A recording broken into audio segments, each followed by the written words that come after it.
Piştî hilbijartinên xwecihiyên Sû û êkê Adarê, Komisyona Hilbijartinê ya Bilind YSK biryar dabû ku kesên bi biryarnameya desthilata kanûnî KYKyê ji kar hatine dûrxistin, nikarin bibin şaredar û endamên meclîsên şaredariyê.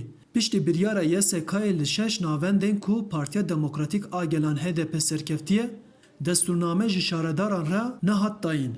Li ser biryara YSKyê HDP jî îtiraza awarte kiribû, lê YSKyê ev îtiraz jî red kiribûn.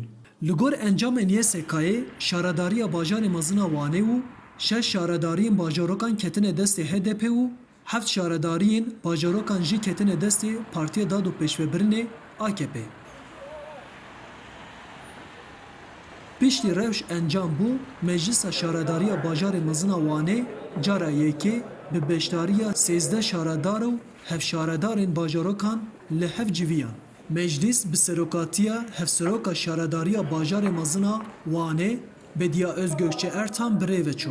Ertan balkişan ser biryara YSKyê û got ku ji ber vê biryarê sê hevşaredarên wan ne li vê derê ne û da zanîn ku ji ber vê sedemê meclîs kêm dest pê kiriye.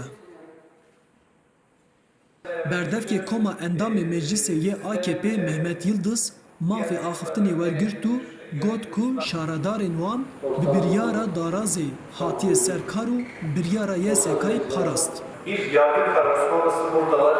Hin şaredarên me yên ku li şûna şaredarên HDP hatine eşkerekirin jî li vir in. Ew li gora biryara sistema dadweriyê hatine diyarkirin. Lazim e ev baş bêfêmkirin.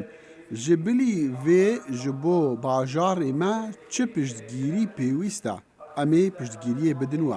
Berdevkê Koma Endamê Meclîsê yê HDP İsmail Tan jî piştî axiftina xwe ya di meclîsê da ji bo me taybet axivî û got ku ew hem aliyekî dilxweş in hem jî xemgîn in.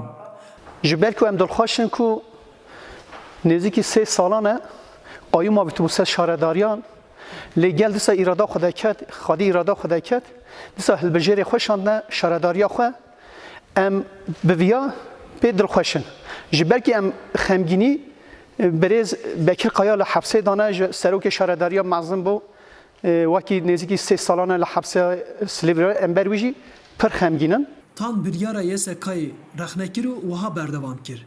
Qayûm lekekî bû, leka duyemî jî bû biryara YSKyê.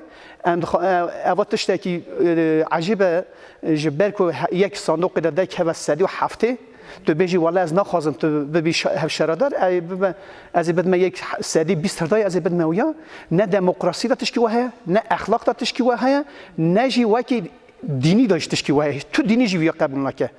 Hêjayî bibîrxistinê ku li gor biryara YSKyê li şûna hevşaredarên HDP'yên bajarokên Artemît, Anku Edremît, Tuşba û Ebex Anku Çaldıran destûrname ji berbijêrên AKP ra hatibûn dayîn. Arif Aslan, Dengê Amerîka, Wan.